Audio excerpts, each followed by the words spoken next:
տարեց մայրը, ով նաև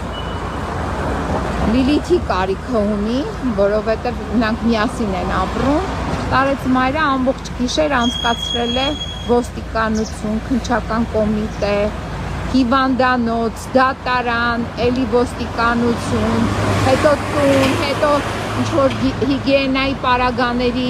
տրամադրում, դուք պատկերացրեք 77-ամյա կնոջը ոնց է չլել Չիչոյանը և Աննա Վարդապետյանը։ KGB-ի պատվալներում լավ դասեր են առել, ոչ KGB-ի պատվալները Նիկոլը ձեր համար է բացել, շուտով կհանգրվանեք այդ պատվալներն, իսկական ձեր տեղն է, ձեզ սազող վայրում։